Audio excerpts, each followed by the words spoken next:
우리가 읽고 있는 성경 말씀인 이 에스겔 46장의 말씀을 읽다 보면 우리가 어제도 계속 읽다 보면 반복되는 한 단어가 있습니다.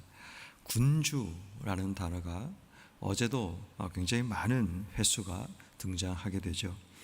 1절부터 15절까지 말씀을 보아도 이 군주라는 단어가 5번, 6번 가까이 등장하게 되고 오늘도 그 시작의 말씀이 군주에 대한 말씀으로 시작되고 있습니다.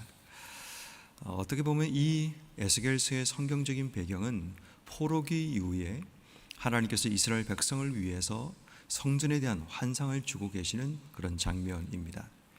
이 말은 어떤 의미인가 하면 이스라엘 백성이 오랫동안 유지해왔던 왕정 제도가 실패되었고 또 그것에 대한 반성과 하나님께서 주시는 대안의 말씀이 어쩌면 이 에스겔서 46장 가운데 기록되어 있다라는 생각을 해보게 됩니다. 왕정 제도의 시작은 하나님께서 주신 것이 아니라 이스라엘 백성들이 자신들이 필요에 따라서 왕정 제도를 하나님께 요구하게 되었고, 그런데 문제는 그 결과 왕정 제도가 실패하여 그 왕을 중심으로 백성들이 타락의 길을 걸어가게 되죠. 여러분, 우리가 성경 말씀을 열왕기라든지 사무엘하라든지 아니면 역대기 같은 이런 성경들을 보게 되면 왕들의 타락상을 소개하고 있습니다. 그런데 그 왕들의 타락상의 문제가 단순히 왕들을 표현하는 것이 아니라 왕으로 대표되는 백성들의 모습을 우리에게 보여주고 있다는 거죠. 그런 의미에서 우리가 성경 말씀을 읽을 때 왕들이 이렇게 했더라라는 그 말씀이 단순히 한 사람의 왕의 실책이 아니라 백성 전체를 대표하고 있는 그 왕의 모습을 통해 이스라엘 백성들의 타락상, 그 범죄상을 드러내고 있다라는 것을 보게 됩니다. 그렇게 왕정 제도가 실패하게 되었고 그 결과로 이스라엘 백성들이 포로로 끌려가고 나라가 망하는 그 결과에 이르게 됩니다.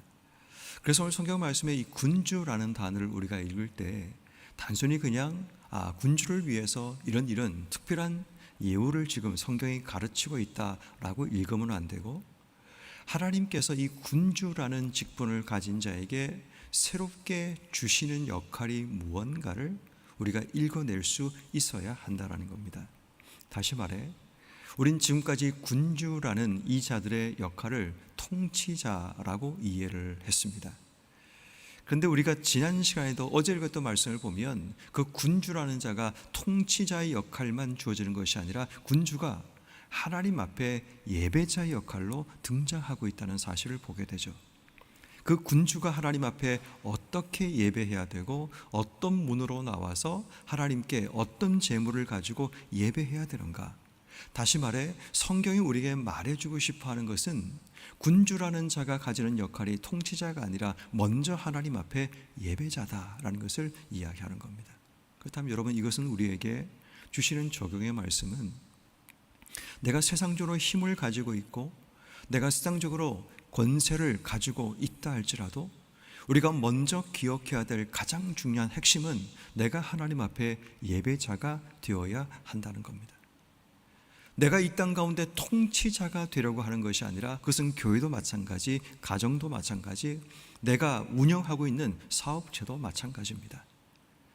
내가 내 삶의 자리에서 통치자가 되려는 순간 결국 우리는 내가 원하는 그 통치의 힘을 키우기 위해서 내가 원하는 그 통치의 그 파일을 키워나가기 위해 우리는 세상과 타협하게 되고 잘못된 길, 범죄의 길에 서게 됩니다.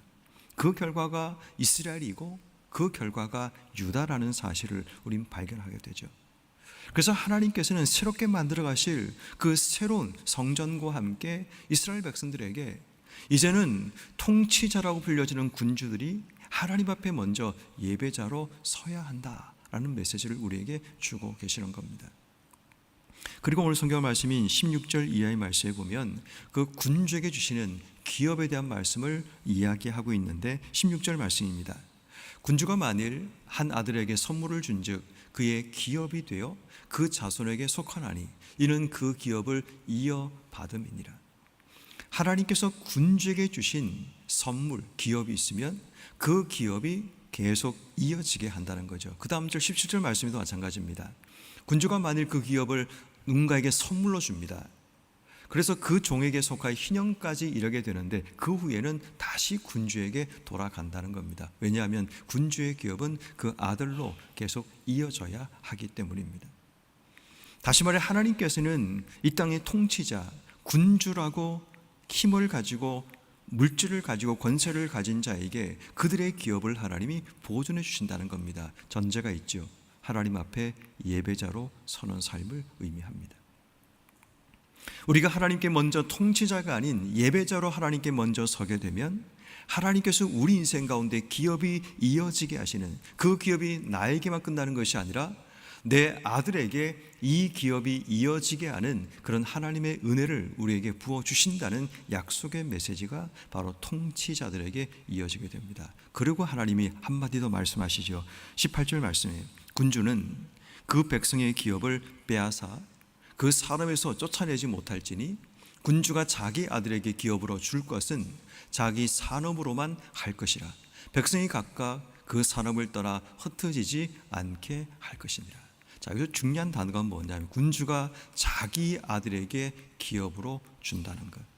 늘 여러분 우리의 삶의 문제는 뭔가 하면 군주가 자기 아들에게 기업으로 주려고 하는 욕망 때문입니다. 그래서 우리가 누군가의 것을 빼앗기도 하고 쫓아내려고도 하는 일들이 일어납니다. 세습도 마찬가지죠. 기업이 운영할 때도 늘 이것 때문에 문제가 생깁니다. 편편법 증여와 같은 또 이런 부분이 일어나는 이유가 뭔가 하면 결국은 자기 자식에게 기업으로 주려고 하는 부모의 욕망이 결국 모든 것을 잘못되고 어그러지게 만들어지는 그런 일들이 일어나게 됩니다. 다시 말해 이 말씀의 의미는 뭔가 하면 군주라도 하나님이 정하신 기업의 분량만큼 소유하는 겁니다. 하나님이 주지 않는 것 욕심내고 내 것 아닌 것 욕심내지 말라는 말씀을 하고 있는 겁니다. 늘은저는 우리 스스로에게 내 자식에게 기업을 주기 위한 목적 그 하나 때문에 늘 우리의 삶이 잘못된 길로 걸어가고 하나님께서 원하시지 않는 삶을 살아갈 때가 있습니다. 때로는 우리의 욕심이 내 자녀의 삶에 평탄하고 안전한 길, 그들 앞에 거치는 길이 없게 만들고 싶은 우리의 욕망들이 결국은 잘못된 것과 손을 잡고 잘못된 길 위에 서서 기업을 이루려고 하는 그 욕망들을 드러내게 됩니다. 그래서 성경은 분명히 말합니다. 내 이익을 위해서 다른 사람의 이익을 짓밟지 말라는 겁니다. 그래서 백성이 각각 그 기업을 떠나 흩어지게 하면서 내 배를 채우고 내 이익을 채우는 이런 통치자, 이런 권세자, 힘을 가진 자가 되지 말라는 하나님의 말씀입니다. 다시 말해 새로운 세상에서는 포로 이후에 새롭게 만들어갈 그 세상에서는 그런 불법과 불의가 이 땅을 지배하지 말아야 할지니라 라는 말씀을 지금 군주를 통해 말씀하고 있습니다. 사랑하는 성도 여러분, 많이 가진 자가 더 하나님 앞에 범죄하기 쉽습니다. 많이 가졌기 때문에 그 가진 것을 유지하기 위해 때로는 우리가 범죄할 수 있고 내 가진 것을 내 자녀에게 이어주기 위해 때로는 우리가 부정적인 방법을 사용할 때도 있게 됩니다. 그래서 우리는 정직하게 하나님 앞에 내게 주신 기업을 이어가는 그 지혜가 필요하고 어쩌면 우리가 이 땅 속에 군주와 같이 힘을 가지고 권세를 가지고 능력을 가진 자라면 내가 누구인가를 제대로 잘 들여다보는 지혜가 필요합니다. 그게 오늘 군주를 통해 하시는 하나님의 말씀입니다. 그리고 난 뒤에 오늘 본문 19절 이하에 보면 이제는 다른 얘기로 넘어가게 됩니다. 그 다른 얘기는 굉장히 사소해 보이고 우리의 일상처럼 보이는 부엌에 대한 이야기입니다. 성경에서 굳이 이런 부엌 얘기까지 다룰 필요가 있을까라고 생각이 들 만큼 그런 부엌의 이야기, 보통 성경은 남자들의 이야기, 밖으로 드러나는 외적인 이야기로 기본적으로 구성이 되고 있는 것을 보게 되는데 굉장히 일상적이고 사소해 보이는 그 이야기가 오늘 19절 이하의 말씀 속에 기록되어 있습니다. 19절 말씀에 보면 그가 나를 데리고 문곁 통행구로 통하여 북쪽을 향한 제상의 거룩한 방에 들어가시니 그 방 뒤 서쪽에 한 처소가 있더라. 그 처소가 뭔가를 보니까 그 다음 절에 20절 말씀에 보니까 이는 제상이 속건제와 속죄제 희생 제물을 삶으며 소제 제물을 구울 초소이니 이는 이 성물을 가지고 바깥들에 나가면 백성을 거룩하게 할까 함이니라. 이것은 제사장을 위한 부엌입니다. 지금 부엌 얘기를 성경에서 하고 있는데 재밌게도 그냥 읽으면 이게 한 얘기인지 두 얘기인지가 헷갈리지만 오늘 성경에는 두 개의 부엌 얘기를 소개하고 있습니다. 하나는 제사장의 부엌과 또 하나는 일반 백성들을 위한 부엌을 우리에게 소개하고 있습니다.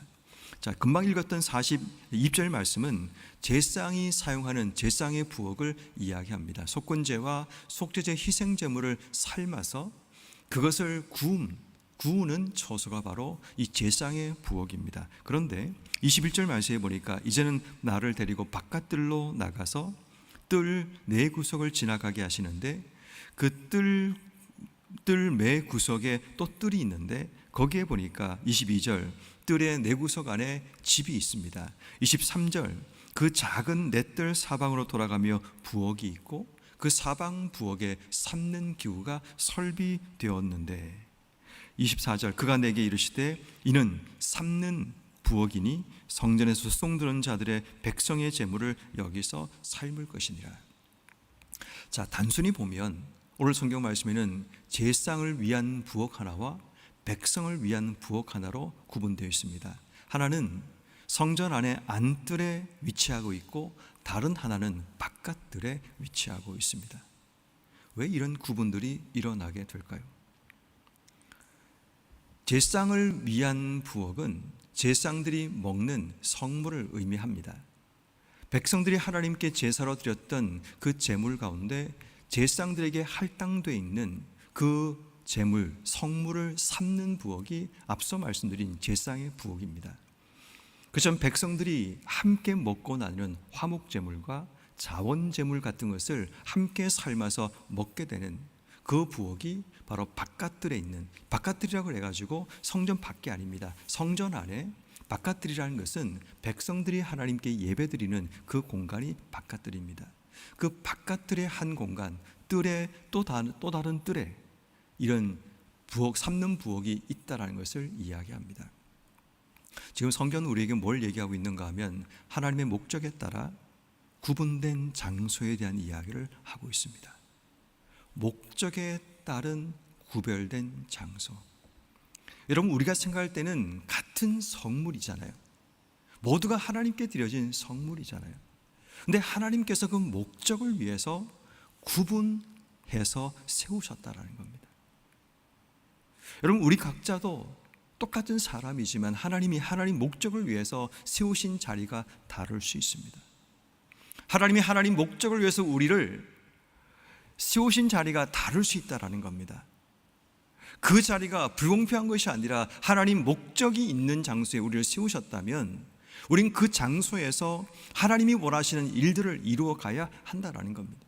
중요한 것은 하나님께서 제사장의 부엌과 백성들을 위한 부엌을 구분하셨으면 우리가 볼 때는 똑같은 성물을 삶는 거고 제사장 부엌에서 삶으면 그게 더 맛있고 맛없고 이 개념이 아니라 하나님께서 그것을 구분하기 원하셨고 구분된 자들에게 그것을 먹도록 하나님께서 명령하신 겁니다.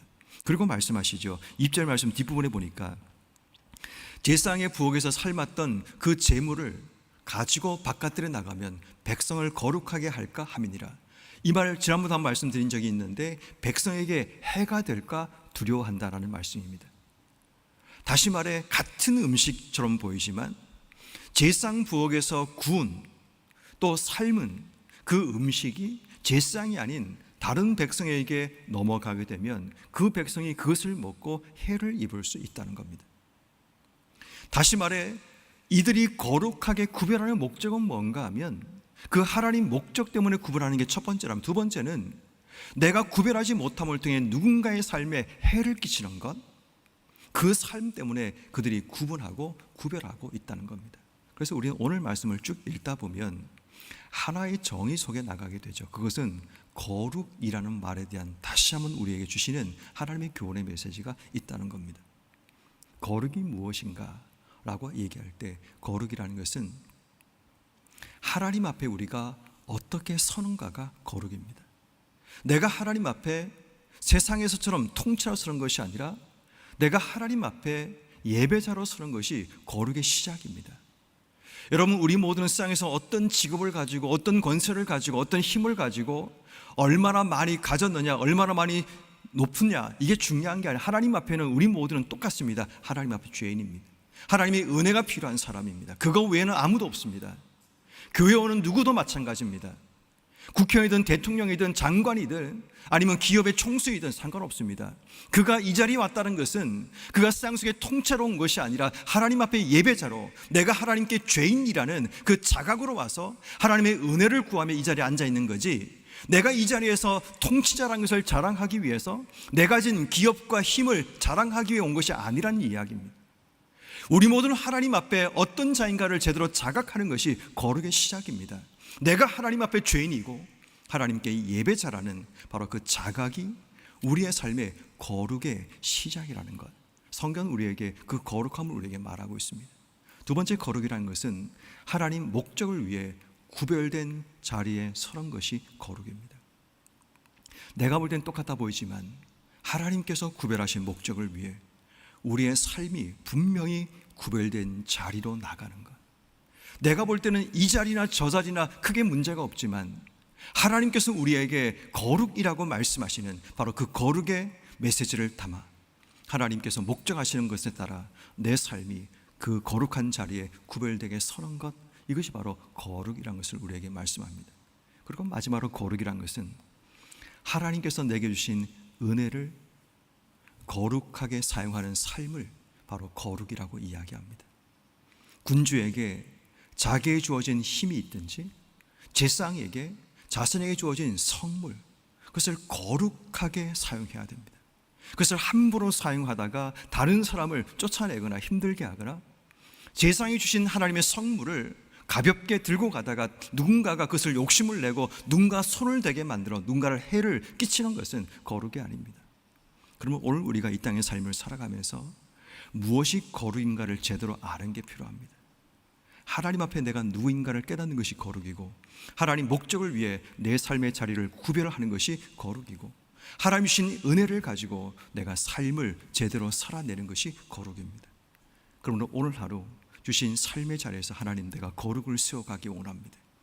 내 모든 삶의 자리에서 하나님께서 원하시는 그 거룩이 내 삶을 통해 온전히 이루어지기를 원합니다. 기도하며 오늘도 하루를 시작하시는 여러분 모두가 되기를 주의 이름으로 축원합니다.